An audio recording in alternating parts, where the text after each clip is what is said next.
சதுரங்க பிரியர்கள் அனைவருக்கும் வணக்கம். இன்னைக்கு நம்ம பார்க்க போகிற வீடியோவில் பிரக்னானந்தாவுக்கும் விளாடிஸ்லாவ் கொவலாவ் அப்படிங்கிற கிராண்ட் மாஸ்டர் நடந்து ஒரு ஆட்டத்தை பார்க்கலாம். இந்த ஆட்டம் வந்து பார்த்திங்கன்னா வேர்ல்டு ரேபிட் சாம்பியன்ஷிப்பில் சுற்று 4 நம்ம பார்க்க போகிறோம். வித்தவுட் எனி டிலே நம்ம வந்து கேமை டேரெக்டாக பார்க்க ஆரம்பிச்சிடலாம். வித் ஒயிட் பீசஸ் பிரக் வந்து பார்த்திங்கன்னா D4 ஓப்பன் பண்ணுறாரு. யூஸ்வலாக அவர் E4 தான் விளையாடுவார். ஸோ நைட் F6 அதுக்கப்புறம் C4 ஓப்பனிங் வைஸ் நம்ம என்ன பார்க்குறோம் அப்படின்னு பார்க்கும்போது இங்கே குயின்ஸ் இண்டியன் மாதிரியான ஒரு செட்டப் வந்து நம்ம இங்கே பார்க்குறோம். ஸோ அதுக்கப்புறம் வந்து பார்த்திங்கன்னா G3. ஸோ G3 வந்து பார்த்திங்கன்னா பிளாக்கோடைய லைட் ஸ்கோர் பிஷப்பை வந்து சேலஞ்ச் பண்ணுறதுக்காக முயற்சி பண்ணுறாருன்னு நினைக்கிறேன். பட் பிஷப் வந்து பார்த்திங்கன்னா A6 போகுது. நம்ம இன்றைக்கி பார்த்தா அதே கேமில் நம்ம வந்து பிஷப் வந்து ஃபேன் ஷூட் அப் பண்ணும்போது லைஃப்பை வந்து டிஃபிகல்ட் ஆகணும், இந்த பானை வந்து ரெக்கவர் பண்ண முடியாதுன்னு சொல்லி இதை வெட்டிட்டு ஒரு சின்ன ஒரு ட்ரிக் மாதிரி பண்ணுவாங்க. ஸோ அந்த மாதிரி தான் இதுவுமே. இப்போ பிஷப் இந்த பக்கம் போன உடனே நம்ம வந்து இங்கே வெட்டிட்டோம் அப்படின்னா பிரச்சனை ஆகிடும் அப்படின்ட்டு உடனே வந்து என்ன பண்ணுறாரு, B3 வந்து விளையாடுறாரு. ஸோ B3க்கு அப்புறம் பிஷப் B4 செக்கு. பிஷப்பால் பிளாக் பண்ண உடனே வந்து பார்த்திங்கன்னா பிஷப் E7 போயிடுது. ஸோ இதுக்கப்புறம் வந்து பார்த்திங்கன்னா அவங்க ஃபேன் ஷூட்டாக பண்ணிடுறாரு. ஸோ கேசல்ஸ் அதுக்கப்புறம் knight C3 pawn to D5 சென்டரை ஸ்ட்ரைக் பண்ணுறாரு. இங்கே சென்டரில் எக்ஸ்சேஞ்சஸ் நடக்குது. ஸோ எக்ஸ்சேஞ்ச் பண்ணதுக்கப்புறம் வந்து பார்த்திங்கன்னா கேசல் பண்ணிடுறாரு. ஸோ கேசல் பண்ணினதுக்கப்புறம் நைட் D7 குயின் டு C2க்கு அப்புறம் இந்த பிஷப் வந்து பார்த்திங்கன்னா கொஞ்சம் இரிட்டேட் பண்ணிக்கிட்டு இருக்குது இந்த இடத்துல. ஸோ ரூக்கை வந்து பார்த்திங்கன்னா அன்பின் பண்ணணும், இந்த பானை என்பின் பண்ணணும். ஸோ ஆல்ரெடி வந்து பார்த்திங்கன்னா ஜஸ்ட் 11th மூவ் தான் இருக்கும் நம்ம கேமில். ஆனால் ஆல்ரெடி வந்து பார்த்திங்கனாக்கா என்ன சொல்கிறது, ரூக்கை வந்து அழகாக கனெக்ட் பண்ணிட்டாரு. ஸோ ரூக் டு E8க்கு அப்புறம் ரூக் F1. ஸோ அந்த பின்லேருந்து வெளில வந்தாச்சு. அதுக்கப்புறம் bishop B7. So bishop B7 போனதுக்கப்புறம் வந்து பார்த்திங்கன்னா நைட்டை வந்து பார்த்திங்கன்னா இங்கே ஒரு பியூட்டிஃபுல்லான ஒரு ஸ்கொயருக்கு வந்து கொண்டு போகிறாரு. ஸோ இந்த பொசிஷனில் வந்து G6 வந்து டெஃபினட்டாக கன்சிடர் பண்ணலாம். ஏன்னா நைட் இங்கே வர்றது ரொம்ப இரிட்டேட்டிங்காக இருக்கும் நமக்கு. பட் கேமில் வந்து பார்த்திங்கன்னா அவர் வந்து மேபி நமக்கு வந்து ஸ்கொயர்ஸ் வந்து வீக் ஆகும்னு நினச்சி அவர் பண்ணலை அப்படின்ற மாதிரி நமக்கு தோணும். ஏன்னா இந்த பொசிஷனில் வந்து அப்படியே விளையாடினா கூட லெட்ஸே நம்ம வந்து ரூக் D1 விளையாடுறோம் அப்படின்னா மேபி ஈவன் நம்ம வந்து பிஷப்பை வந்து F8ல வச்சுட்டு அதுக்கப்புறமா வந்து பிஷப் இந்த டயகனலில் வந்து திரும்ப ஃபேன் ஷூட்டை கூட பண்ணிக்கலாம். ஸோ அந்த காரணத்தினால இந்த இடத்துல வந்து G6 வந்து கன்சிடர் பண்ணக்கூடிய ஆப்ஷன். மேபி அவர் இதுக்கப்புறம் G6 விளையாடுறதுக்கான ஆப்ஷன் கூட இருக்குது. ஏன்னா பிஷப் F8 ஆடி இருக்கிறாரு. ஸோ நைட் F5 உள்ளே வந்துடுது. ஸோ நைட் F5 வந்த உடனே ஈவன் வந்து பார்த்திங்கன்னா டேட்டா பேஸில் 2008 வந்து ஒரு கேம் இருக்குது. ஸோ ஆமாம், 2 பேருமே வந்து பார்த்திங்கன்னா மோஸ்ட்லி கிராண்ட் மாஸ்டர் தான் நினைக்கிறேன். ஏன்னா ஓவர் 2500 ரேட்டிங் வச்சுருக்காங்க. அந்த கேமில் வந்து பார்த்திங்கன்னா G6 வந்து ஆடி இருக்கிறாங்க. பட் இங்கே A6 வந்து விளையாடுறாரு. ஸோ A6க்கு அப்புறம் வந்து பார்த்திங்கன்னா இந்த பொசிஷனில் வந்து அவர் ரூக் D1 வந்து விளையாடுறாரு. ஸோ இங்கே நம்ம ஏன் வந்து G6 வந்து விளையாடக்கூடாதா அப்படிங்கிற ஒரு கேள்வி. ஸோ நைட் H6 வந்து செக்கோட வரும். ஸோ ஓகே தான் இந்த பொசிஷன். பட் இருந்தாலும் பிஷப்போட சப்போர்ட் இருக்குன்றதை நம்ம பிஷப் வந்து கொடுக்க மாட்டோம். ஸோ அந்த காரணத்தினால A6 வந்து கன்சிடர் பண்ணுறாரு. மேபி அவர் வந்து பார்த்திங்கன்னா குயின் சைடு வந்து எக்ஸ்பேண்ட் ஆகிறதுக்கான வாய்ப்புகள் இருக்கலாம். Rook C8 and then pawn to C5. So rook D1 and then rook to C8. So x-raying the queen. So bishop F4 போயிடுறாரு. நைட்டை வந்து பார்த்திங்கன்னா E4 ஸ்கொயரில் வைக்கிறாரு. அதுக்கப்புறம் knight takes E4 D takes E4 and then pawn to D5. இந்த பான் வந்து பார்த்திங்கன்னா ஒரு வீக் பானாக இருக்குது. ஸோ இதை வின் பண்ண முடியுமா அப்படிங்கிறதான் கேள்வி. 2 அட்டாக்கர் இருக்குது, 2 டிஃபெண்டர் இருக்கிறாங்க. ஸோ அவர் என்ன ட்ரை பண்ணுறாரு அப்படின்னா D5 போட்டு இந்த பிஷப்போட டயகனலை வந்து க்ளோஸ் பண்ணிடுறாரு. ஸோ அதனால் வந்து புதுசாக ஒரு டிஃபெண்டரை வந்து கொண்டு வராரு. நைட் F6 மூலயமா வந்து இந்த பானையும் அட்டாக் பண்ணுறாரு, அதே நேரத்தில் இதையும் அட்டாக் பண்ணுறாரு. ஸோ இங்கே பிஷப் G5 வச்சு இந்த நைட்டை வந்து பின்னில் போட்டுறாரு. பின்னில் போட்ட உடனே அவர் என்ன பண்ணுறாரு, ரூக் E5 போயிட்டு அன்டிஃபெண்டாக இருக்கக்கூடிய நைட்டை வந்து அட்டாக் பண்ணுறாரு. ஸோ இங்கே பிஷப் டேக்ஸ் E4 வந்து இங்கே விளையாடுறாரு. ஏன்னா இந்த இடத்துல நம்ம வந்து பார்த்திங்கன்னா நைட் பின்னில் இருக்குது அப்படிங்கிறத அட்வான்டேஜாக எடுத்துக்கிறோம். ஸோ இந்த இடத்துல வந்து பார்த்திங்கன்னா ஒரு பான் வந்து ட்ராப் ஆகிடுது. ஸோ H6 அதுக்கப்புறம் வந்து பார்த்திங்கன்னா bishop F6 queen F6 and then night E3. ஏன்னா நைட்டுக்கு வந்து பார்த்திங்கன்னா பிரச்சனை வரும் அப்படின்னு சொல்லிட்டு அவர் வந்து பார்த்திங்கன்னா நைட்டை வந்து ட்ராப் பண்ணுறாரு. இந்த பொசிஷனில் வந்து அவர் குயின் E7 போயிட்டு பேட்டரி ஃபார்ம் பண்ணி இங்கே பிஷப்புக்கு அட்டாக் பண்ண உடனே பிஷப்பை மூவ் பண்ணிடுறாரு F3க்கு. ஸோ பிஷப் F3 மூவ் பண்ண உடனே வந்து பார்த்திங்கன்னா ரூக்கை வந்து சாக் பண்ணிடுறாரு. ஆக்சுவலாக வந்து பார்த்திங்கன்னா ஈவன் வந்து கம்ப்யூட்டரே கூட இந்த பொசிஷனில் வந்து ரூக் சாக் தான் வந்து பார்த்திங்கன்னா பெஸ்ட் ஆப்ஷன் அப்படின்னு சொல்லலாம். இதுக்கான முக்கியமான காரணம் என்ன அப்படின்னு நம்ம பார்க்கும்போது பிளாக் கிட்ட 2 பிஷப் வந்து வச்சுருப்பாங்க. ஸோ பொசிஷன் வந்து ஓப்பன் ஆகும்போது டெஃபினட்டாக அந்த பிஷப் பேர் வந்து பார்த்திங்கன்னா ரூக்குக்கு சமமாக இருக்கும் அப்படிங்கிறது தான் ஐடியா. ஸோ இந்த இடத்துல வேறு ஏதாவது நம்ம மூவ் வந்து கன்சிடர் பண்ணோம் அப்படின்னா ரொம்ப சிம்பிள். எக்ஸாம்பிள் பான் A5 அந்த மாதிரி சும்மா நம்ம வந்து நைட்டை வந்து மூவ் பண்ணிக்கலாம். So just like the night C4 போயிட்டு ரூக் அட்டாக் பண்ணோம் அப்படின்னா இன்ஃபேக்ட் ரூக்குக்கு மூவே கிடையாது ஆக்சுவலாக. ஸோ எங்கே போனாலும் ரூக்கை வந்து ட்ராப் ஆகிடும். மேபி நீங்கள் வந்து ரூக்கை வந்து G5ல கன்சிடர் பண்ணிங்க அப்படின்னு சொன்னால் after H4 so rook is drop. So maybe இங்கே போகலான்னு நினைக்கிறேன். And then bishop H5. So இப்படி ஹராஸ் பண்ணிக்கிட்டே இருக்கலாம் ரூக்கை. ஸோ அடுத்து நீங்கள் வந்து இங்கே மூவ் பண்ணிங்க அப்படின்னு சொன்னாக்கா அடுத்து நம்ம வந்து பார்த்திங்கன்னா ஐ திங்க் E4 அப்படி வந்து புஷ் பண்ண ஆரம்பிக்கலாம். ஸோ ரொம்ப ஸ்டேபிளான ஒரு பொசிஷன் ரூக்குக்கு கிடைக்காது. அதனால் ரூக் இன்ட்டு E3 போயிட்டு ஒரு ஸ்ட்ரக்சரல் டேமேஜ் பண்ணிவிட்டு ஒரு பானையை வந்து வெட்டுறாரு. எக்ஸ்சேஞ்ச் ப்ளஸ் ஒரு பான் வந்து ஒரு பானை வந்து கிடைக்குது. அவருக்கு வந்து பார்த்தீங்கன்னா பதிலுக்கு வந்து நைட்டை வெட்டிடுறாரு. ஸோ கிங் H1 கிங் H1க்கு அப்புறம் பிஷப் D6. ஸோ இதுதான் இந்த பிஷப் பேரோடைய ஒரு ஒரு என்ன சொல்றது, அதோட கண்ட்ரோல் நமக்கு அதிகமாக கிடைக்கும் அப்படிங்கிறத ஒரே காரணத்தினால அவர் இந்த மாதிரி வந்து முடிவு பண்ணியிருக்காரு. இப்போ கேம் ஆக்சுவலாக ஈக்குவலாக தான் இருக்குது. ஏன்னா இங்கே கிங் சைடு கொஞ்சம் வந்து பார்த்தீங்கன்னா டேமேஜ் ஆகிருக்கு ப்ரக்குக்கு. குயின் E4க்கு அப்புறம் வந்து பார்த்தீங்கன்னாக்கா queen to G5. So queen G5க்கு அப்புறம் குயின் டு G4. இப்போ என்னென்னா ப்ரக்கு கண்டினியூஸாக வந்து குயின் எக்ஸ்சேஞ்ச் பண்ணலாம் அப்படிங்கிற மாதிரி ஒரு ஃபோர்ஸ் பண்ணுறதுக்கு ட்ரை பண்ணுறாரு. பட் குயின் E4 இந்த இடத்துல அவர் ரிப்பீட் பண்ணாலும் திரும்ப ரூக் F1 ஆடிடுறாரு. ரூக் F1 வந்து பார்த்திங்கன்னா எதை பார்த்துட்டு இருக்கு அப்படின்னா இந்த வீக் பானை வந்து பார்த்திங்கன்னா ஃபோர்ஸ் பண்ணுது. ஸோ அதனால் உடனே ரூக் F8 விளையாடுறாங்க. இதான் வந்து ப்ரொஃப்ளாக்ஸஸ்னு சொல்லுவோம். கிராண்ட் மாஸ்டர்ஸ் லெவலில் ப்ரொஃப்ளாக்ஸஸ் அப்படிங்கிறது மிகப்பெரிய ஒரு டாப்பிக்காகவே வந்து பேசிகிட்டு இருப்பாங்க. ஸோ உடனே அது வந்து வருதோ இல்லையோ, எப்போ வருமோ நமக்கு தெரியாது. நம்ம ஏன் வந்து வெயிட் பண்ணணும் அப்படிங்கிறது தான். ஸோ உடனே ரூக் F8 ஆடிடுறாரு. அதுக்கப்புறம் வந்து பார்த்திங்கன்னா பிஷப் டு G4 வந்துட்டு இந்த ரூக்கோட ஐஸை வந்து ஓப்பன் பண்ணுறாரு. H5 பிஷப் H3 G6 அதுக்கப்புறம் குயின் F3. ஸோ குயின் F3க்கு அப்புறம் G7 king G7 and then E4க்கு அப்புறம் அவர் H4 வராரு. அடுத்து வந்து பார்த்திங்கன்னா கிங் டு G2. இந்த இடத்துல வந்து G into H4 விளையாடலாம் தாராளமாக. இதோட ஐடியா என்ன அப்படின்னா, நம்ம ஏன் வந்து இந்த மாதிரி ஓப்பன் பண்ணணும் அப்படின்னு கேட்கும்போது குயின் into H4 ஆனதுக்கப்புறம் மேபி நம்ம வந்து ரூக்கை வந்து G5ல வந்து யூஸ் பண்ணுறதுக்கான வாய்ப்புகள் அமையும். அல்லது நம்ம வந்து ரூக்கை வந்து லிஃப்ட் பண்ணுறது கூட வாய்ப்பு இருக்கும் இந்த மாதிரி. ஸோ பல ஆப்ஷன்ஸ் இருக்குது. ஸோ பட் வந்து ரேப்பிட் அப்படிங்கிறதுனால நமக்கு சரியான அளவுக்கு என்ன சொல்கிறது, டைம் வந்து நம்ம திங்க் பண்ணுற அளவுக்கு இருக்குது. அதனால் ரிஸ்க்கான வேரியேஷன்ஸ் அதிகமாக சூஸ் பண்ண மாட்டாங்க. அதுவும் பார்த்திங்கன்னா இந்த இடத்துல வந்து பார்த்திங்கன்னா டைம் சிச்சுவேஷன் சொல்லிடுறேன். இப்போ ப்ரக்குக்கு 2 நிமிஷம் இருக்குது. கோவலாவுக்கு வந்து பார்த்திங்கனாக்கா 14 வினாடிகள் மட்டுமே இருக்குங்க. ஸோ என்ன நடக்குதுன்னு பாருங்கள். So H into G3 A5 லிட்ரலாக வந்து பார்த்திங்கன்னா அந்த 10 செகண்ட்ஸ் இன்க்ரிமெண்ட். இது ஆக்சுவலாக ரேப்பிட் அப்படிங்கிற 15 minutes 10 seconds increment.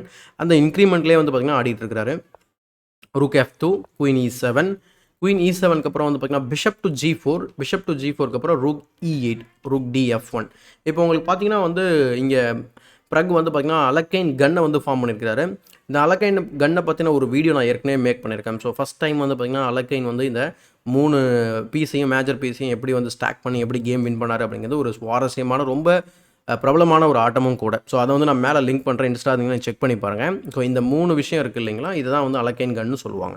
So rook F8 ஏன்னா இங்கே ப்ரெஷர் பில்டப் ஆகுதுன்னு நினச்சி அவர் ரூக் F8 விளையாடுறாரு. பட் இந்த பொசிஷனில் அவர் என்ன மிஸ் பண்ணுறாரு அப்படின்னா குயின் into E4 விளையாடுனதுக்கப்புறம் இது வந்து பார்த்திங்கன்னா அட்லீஸ்ட் ஒரு 3 மூவ் பார்த்தால் மட்டுமே இது புரியும். Queen into E4 rook into E4 and then rook F7 என்னங்க பான் போகுது அப்படிங்கிற மாதிரி இருக்கும். ஆனால் அந்த பிஷப் வந்து பார்த்திங்கன்னா எல்லாத்தையும் கட்டுக்குள்ளே வச்சிருக்கு. அதனால் எந்த பிரச்சனையும் கிடையாது. King H7 rook H1 checkmate ஆகிடுமா? நோ. ஏன்னா king to G5. So king to G5க்கு அப்புறம் கிங் வந்து பார்த்திங்கன்னா ஒரு ரொம்ப அழகான ஒரு வீட்டுக்குள்ளே வந்து உட்காந்துருக்குன்னு சொல்லலாம். இந்த லைன் தான் வந்து பார்த்திங்கன்னா கேமுக்குள்ளே இருக்கக்கூடிய ஒரு லைன். பட் அவர் விளையாடினது ரூக் F8. என்னங்க ஒரு பானை டிஃபெண்ட் பண்ணுறாரு, ஒரு பானுக்கு இத்தனை அட்டாக் இருக்குது, நம்ம டிஃபெண்ட் பண்ணுறது இது எப்படிங்க தப்பாகும் அப்படின்னு கேட்டிங்கன்னா இது ஆக்சுவலாக ஒரு பெரிய பிளண்டரு. இந்த இடத்துல நீங்கள் வீடியோ பாஸ் பண்ணிவிட்டு இது ஏன் பிளண்டரு, இதை எப்படி நம்ம வந்து பனிஷ்மெண்ட் பண்ணலாம் அப்படிங்கிறத ட்ரை பண்ணி பாருங்கள். ஸோ அந்த ட்ரை பண்ணுற அந்த நேரத்தில் அப்படியே ஒரு சின்ன ரிமைண்டர், நம்ம வீக்லி நடக்கக்கூடிய சதுரங்க சாணக்கியன் செஸ் கிளப் டோர்னமெண்ட்டில் நீங்கள் கலந்துக்கணும் அப்படின்னு சொன்னாக்கா உடனே உங்களுடைய பதிவு தொடங்குங்க. ஸோ அதோடைய போஸ்டர் தான் நீங்கள் இப்போ பார்த்துட்ருக்கிறது. ஸோ கண்டிப்பாக இந்த இடத்துல வந்து பார்த்திங்கன்னா கொஞ்சம் டிஃபிகல்ட்டான விஷயம் தான் வச்சுக்கோங்களேன். இந்த இடத்துல நம்ம வந்து அந்த மூவை பார்க்குறது. ஆனால் லேட்டராக ஒரு 6 மூவுக்கு அப்புறம் அதே பிரில்லியன்ட் மூவ் வந்து பார்த்திங்கன்னா பிறகு லேட்டராக வந்து விளையாடுவார். பட் இங்கே வந்து பார்த்திங்கன்னா ஒயிட்டோட வின்னிங் மூவ் பிஷப் E6 ஆக்சுவலாக வந்து பார்த்திங்கன்னா ப்ரக் வந்து மிஸ் பண்ணிடுறாரு கேமில். ஏன் இது பிரில்லியன்ட் மூவ்? ஏன்னா F into E6 விளையாடிங்கன்னா நம்ம வந்து குயினால் ரூக்கை வெட்ட போகிறது கிடையாது. அதனால் எந்த ஒரு லாபமும் கிடையாது. In fact black will be winning the game. So அந்த காரணத்தினால we have to play this great move queen C3 check. Queen C3 check வச்சா தான் நம்மளால் வந்து பார்த்திங்கன்னா ஃபோர்ஸ் பண்ண முடியும் வின்னை. ஏன்னா இந்த இடத்துல நீங்கள் E5 தான் விளையாடணும். அப்புறம் ரூக் into F8 நீங்கள் குயினால் வெட்டினீங்க அப்படின்னு சொன்னாக்கா உங்களுக்கு இந்த எக்ஸ்சேஞ்ச் அதாவது குயின் வெர்சஸ் 2 பிஷப் எக்ஸ்சேஞ்ச் வந்து அந்த இம்பேலன்ஸ் வந்து பார்த்திங்கன்னா டெஃபினட்டாக ஒயிட்டுக்கு பெட்டராக இருக்கும். ஸோ அந்த காரணத்தினால அதுவும் பண்ண முடியாது. வேறு ஏதாவது பண்ணலாம் அப்படின்னா E5 தான் பெஸ்ட் மூவ். ஆக்சுவலாக E5 பண்ணால் ரூக் போய்டும் உங்களுக்கு, அவ்வளோதான். சப்போஸ் நம்ம வந்து கிங்கை மூவ் பண்ணுறோன்னு வச்சுக்கோங்களேன், கிங்கை மூவ் பண்ணியா சேம் திங் தான், ரூக் into F8 செக்கோட வரப்போகுது, அவ்வளோதான். ஸோ இந்த காரணத்தினால தான் இந்த இடத்துல பிஷப் E6 அவ்வளோ ஸ்ட்ராங்கான ஒரு பிரில்லியன்ட் மூவ். பட் கேமில் அவர் என்ன பண்ணுறாரு அப்படின்னா டேரெக்டாக குயின் C3 செக் கொடுத்ததுனால அவர் பிஷப்பாலே பிளாக் பண்ணிடுறாரு. ஸோ பிஷப்பால் பிளாக் பண்ண உடனே குயின் E3 வராரு, bishop A6 rook H1. So ரூக்கை வந்து ட்ரேட் பண்ணுறாங்க. பட் இந்த பொசிஷன் வந்து பார்த்திங்கன்னா டெட் லாஸ்ட் ஆக்சுவலாக. அதுக்கான காரணம் என்ன அப்படின்னா குயின் H6 செக்கு, கிங் G8 வந்ததுக்கப்புறம் bishop E6 brilliant bishop sacrifice. காரணம் என்ன? F into E6 அதுதான் நடக்குது. காரணம் என்னன்னு இப்போயே தெரிஞ்சிடும். Queen into G6 check, and then bishop blocks the check. குயினால் பிளாக் பண்ணாலும் பிளாக் பண்ணலாம், பட் இங்கே வந்து பார்த்திங்கன்னா இந்த மாதிரி பிளாக் பண்ணுறாரு. அதுக்கப்புறம் d into e6 and then rook f7 is the threat. So forking the queen as well as the mating threat. So queen b4 வராரு, கிங் h2. ஸோ இந்த இடத்துல நம்ம டேரெக்டாக நம்ம வந்து போயிடலாமா அப்படிங்கிற ஒரு கேள்வி என்னென்னா, குயின் டு d2 செக் வரும். பட் டைமிங் வந்து கம்மியாக இருக்குன்ற நேரத்தில் நம்ம மட்டும் கிங்கை தூக்கிட்டு அங்கேயும் ஓடிட்டு இருக்க முடியாது. அதனால் அவர் என்ன பண்ணுறாரு அப்படின்னா, கிங்கை வந்து h2 போகிறாரு. ஸோ அதுக்கப்புறம் இந்த பொசிஷனில் வந்து பிஷப் டு b7 விளையாடுறாரு. இதுக்கு பதில் குயின் f7 செக்கும் விளையாடிருக்கலாம். பிறகு குயின் f7 செக் இப்போ விளையாடுறாரு. King h7, e7 threatening to queen, queen takes e4 threatening to mate in 1. இந்த இடத்துல அவசரப்பட்டு ஜாலின்ட்டு குயின் எடுத்தோம் அப்படின்னா முடிஞ்சது கதை. ஸோ குயின் h1 வந்து பார்த்திங்கன்னா செக் மேட்டு. ஸோ அந்த காரணத்தினால அவசரப்படாமல் ஃபஸ்ட்டு ஃபோர்ஸ் பண்ணுறாரு, ஃபோர்ஸிங் மூவ்ஸை உருவாக்குறாரு செக்கோட. So bishop blocks and then rook to f7 check. இந்த பொசிஷனில் கூட ஒரு இன்ட்ரெஸ்டிங்கான விஷயம், ஓகே இங்கேயும் நம்ம வந்து பண்ண முடியாது, நான் செக்கு கிடையாது. ஸோ அதனால தான் ரூக் f7 செக் கொடுக்குறாரு. ரூக் f7 செக் கொடுத்த உடனே வந்து பார்த்திங்கன்னா அவர் கிங் டு g8 போயிட்டு இந்த இடத்துல வந்து பார்த்திங்கன்னா மேட்டை வந்து பிளண்டர் பண்ணுறாங்க. இங்கே வந்து ப்ரில்லியண்ட்டான ஒரு ஃபாலோ அப் இருக்குது, மேட் இன் 3. நீங்கள் திரும்ப வீடியோ பாஸ் பண்ணுறதுன்னா பாஸ் பண்ணி ட்ரை பண்ணுங்கள். ஸோ இந்த இடத்துல ஆக்சுவலாக வந்து பார்த்திங்கன்னா ப்ரக் என்ன விளையாடினார் அப்படின்னா, இதை வந்து ப்ரொமோட் பண்ணி குயினை வந்து எடுக்கிறாரு செக்கோட. இது வந்து ப்ரில்லியண்ட்டான ஒரு queen sacrifice to deliver the checkmate. So குயினை வெட்டின உடனே இந்த இடத்துல வந்து பார்த்திங்கன்னா குயின் g6 செக்கு. இந்த இடத்துல 53வது மூல கோவலாவ் வந்து ரிசைன் பண்ணிடுறாரு. ரொம்ப சிம்பிளான ரீசன் தான். பிஷப் g7, குயின் g7 அல்லது கிங்கை மூவ் பண்ணுங்க அப்படின்னு சொன்னால் rook h7 R queen h7 ரெண்டுமே வந்து பார்த்திங்கன்னா செக் மேட் தான். ஸோ கண்டிப்பாக இந்த வீடியோ உங்களுக்கு இந்த குயிக் அனாலிசிஸ் கண்டிப்பாக உங்களுக்கு சுவாரஸ்யமாக இருந்திருக்கும்னு நினைக்கிறேன். அப்படி இருந்திருந்தாக்கா இந்த வீடியோக்கு ஒரு லைக் போடுங்க, மறக்காமல் மற்றவங்களுக்கு ஷேர் பண்ணுங்கள். இன்னும் நம்ம சேனலை சப்ஸ்கிரைப் பண்ணல அப்படின்னா சப்ஸ்கிரைப் பண்ணிட்டு பெல் பட்டனை ப்ரெஸ் பண்ணி வச்சுக்கோங்க. இப்போ நம்ம வந்து இந்த டோர்னமெண்ட்டோட ஸ்டாண்டிங்ஸை பற்றி பார்த்துடலாம். ஸோ இப்போ ஆக்சுவலாக வந்து பார்த்திங்கன்னா 9வது சுற்று போயிட்டுருக்குன்னு நினைக்கிறேன். ஸோ இப்போ வந்து நம்ம வந்து chess.com-உடைய ஈவெண்ட் செக்ஷனில் போய் பார்த்தோம் அப்படின்னு சொன்னால் யூஸ்வலாக நம்ம பார்க்குறது தான். மேபி உங்களுக்கு பெட்டர் வியூ கிடைக்கும்னு நினைக்கிறேன் இந்த மாதிரி வைக்கும்போது. ஸோ இப்போ வந்து பார்த்திங்கன்னா சுற்று 9 வந்து பார்த்திங்கன்னா போயிட்டுருக்கு. ரிசல்ட்ஸ் நம்ம போகும்போது மேக்னஸ் கால்சன் வந்து பார்த்திங்கன்னா இது வரைக்குமே தோக்கவே இல்லை. ஸோ தோக்காமலே வந்து பார்த்திங்கன்னா ஒரு சில ட்ராஸ் லைக் 1 2 3 ட்ரா வந்து எடுத்துருக்கிறாரு. ஸோ மொத்தமாக வந்து பார்த்திங்கன்னா 8 சுற்றோட முடிவில் 6.5 பாயிண்ட் எடுத்துருக்கிறாரு. இப்போ லீடர் போர்ட்லேயே ரொம்ப கம்மியான பிளேயர் தான் இருக்கிறாங்க ஆக்சுவலாக. டேனியல் டூபா வந்து 6.5, யூ யாங்கி 6.5, விளாடிமிர் ஃபெதசேவ் வந்து பார்த்திங்கன்னா 6.5, இதானி வந்து பார்த்திங்கன்னா 6.5, அடுத்து சாப்ரினோ, விதித் குஜராத்தி, வோல்டர் முர்சின் வந்து பார்த்திங்கன்னா நம்ம வந்து ஒரு கேம் பார்த்துருந்தோம் ரீசெண்டாக. அந்த கேமில் வந்து பார்த்திங்கன்னா ப்ரக்கோட தோல்வி அடைஞ்சிருந்தார். பட் இந்த டோர்னமெண்ட்டில் ப்ரக்கை வந்து பார்த்திங்கன்னா பீட் பண்ணியிருக்கிறாரு. ஸோ ப்ரக் வந்து பார்த்திங்கன்னா தோல்வி அடைஞ்ச ஒரு ஆள் இப்போ வரைக்கும் வோல்டர் முர்சின் இந்த டோர்னமெண்ட்டில். ஸோ அவர் 6, வின்சென்ட் கெய்மர், தெமர் ரஜபோவ், பரத் சுப்ரமணியம் வந்து பார்த்திங்கன்னா 5.5. அதுக்கு கீழே வந்து பார்த்திங்கன்னா கிட்டத்தட்ட வந்து பார்த்திங்கன்னா ஒரு 10-15 பேருக்கு மேலே 5.5 இருக்கிறாங்க. அதில் அர்ஜுன் எரிகேசி, நிறைய பேர் நம்ம கண்ட்ரியை சேர்ந்த நாராயணன், ஸோ ரிச்சர்ட் ராப்போர்ட், அடுத்து வந்து பார்த்திங்கன்னா டேவிட், ஸோ ஆண்டன் குஜிரோவ். ஸோ இப்படி லிஸ்ட்டு போயிட்டே இருக்குது. ஈவன் வந்து பார்த்திங்கன்னா நிஹால் சரீன் கூட வந்து பார்த்திங்கன்னா 5.5 தான் இருக்கிறாங்க. ஸோ இந்த மாதிரி லிஸ்ட்டு போயிட்டே இருக்குது. பெரிய டோர்னமெண்ட் இல்லையா? ஸோ லிஸ்ட் வந்து பார்த்திங்கன்னா இட் கோஸ் ஆன். ஸோ கிட்டத்தட்ட வந்து பார்த்திங்கன்னா 202 பிளேயர்ஸ் வந்து பார்த்திங்கன்னா இதில் போட்டி போட்டுட்ருக்குறாங்க. ஸோ யார் வந்து டாப்பில் வராங்க அப்படிங்கிறது இன்றைக்கி கண்டிப்பாக தெரியாது. ப்ரக் வந்து பார்த்திங்கன்னா ஒரு லாஸ் சஃபர் ஆனதால வந்து பார்த்திங்கன்னா அவருடைய ஸ்கோர் ரொம்பவே வந்து பார்த்திங்கன்னா கீழே இருக்குது.